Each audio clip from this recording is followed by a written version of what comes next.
আসসালামু আলাইকুম রহমতুল্লাহি ওয়া বারাকাতুহু। প্রিয় বন্ধুরা, ইসলামের দৃষ্টিতে মালিক শ্রমিক, আমি এই বিষয়টি নিয়ে কথা বলবো ইনশাআল্লাহ। 1986 সালে আমেরিকার শিকাগো শহরের শ্রমিকবৃন্দ দৈনিক 8 ঘন্টা ডিউটি পালনের দাবিতে হে মার্কেটে জমায়েত হয়েছিল।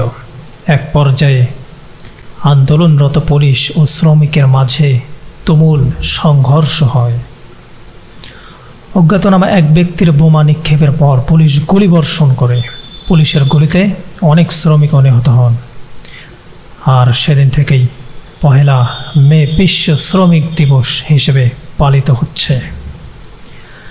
প্রিয় ভাইরা, ইসলাম শ্রমিককে এক অন্যান্য মর্যাদায় ভূষিত করেছে। মালিক শ্রমিকের সম্মানে পার্থক্য করেনি এক বিন্দু। এরপর আসা যাক যে ইসলামের দৃষ্টিতে শ্রমিক এই বিষয়ে কি আছে ইসলামে। প্রিয় ভাইরা, নবী রসুলগণই কোনো না কোনো কাজের সাথে কিন্তু তারা জড়িত ছিলেন। কেউই বেকার জীবন যাপন করেননি। যেমন হজরত আদম আলাইসাল্লাম ও হজরত শীশ আলাইসাল্লামের পেশা ছিল কিন্তু কৃষিকাজ। অনেকে কৃষিকাজকে ছোট করে দেখে, অথচ হজরত আদম আলাইসাল্লাম ও শীশ আলাইসাল্লামের কাজ ছিল কি কাজ? কৃষি কাজ। হজরত ইদ্রিস আলাইসাল্লামের পেশা ছিল কাপড় সেলাই করা। হজরত নূহ আলাইসাল্লামের পেশা ছিল কাঠ মিস্ত্রি। হজরত হুদ আলাইসাল্লামের পেশাও ছিল ব্যবসা ও পশুপালন।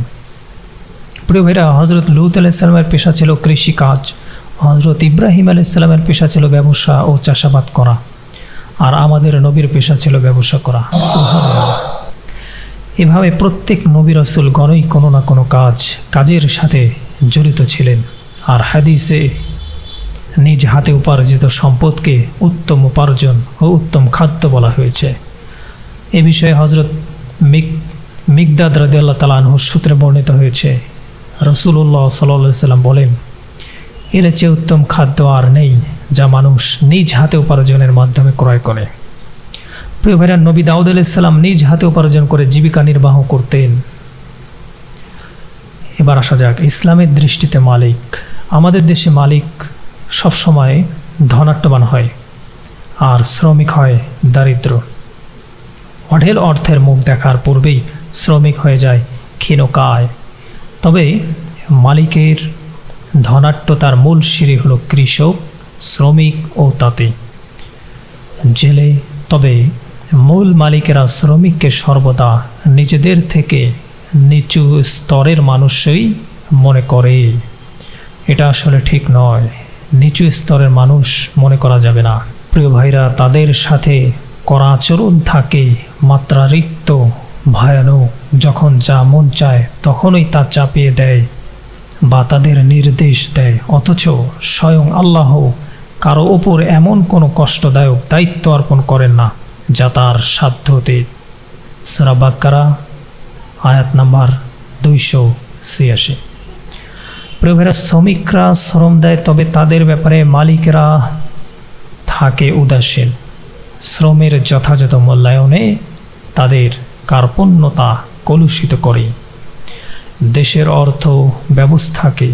বেতন বকেয়ার আন্দোলনে উত্তাল হয় দেশের রাজপথ, অথচ রাসূলুল্লাহ সাল্লাল্লাহু আলাইহি ওয়াসাল্লাম অধীনস্থদের ব্যাপারে হুঁশিয়ার করেছেন। হাদিস শরীফের মধ্যে এসেছে, রাসূলুল্লাহ সাল্লাল্লাহু আলাইহি ওয়াসাল্লামের ইন্তেকালের আগ মুহূর্তে যখন তার কথা বলতে কষ্ট হচ্ছিল, স্বর একেবারেই ক্ষীণ হয়ে গিয়েছিল, তখন উম্মতের উদ্দেশ্যে সর্বশেষ ওসিয়ত করেছেন এই বলে, তোমরা অধীনস্থদের ব্যাপারে আল্লাহকে ভয় করো। সুবহানাল্লাহ। প্রিয় ভাইরা, তাই সাধ্যাতিকের বেশি শ্রমিকের উপরে কাজ চাপিয়ে দেওয়া যাবে না। আর কোনো কাজেই ছোট নয়।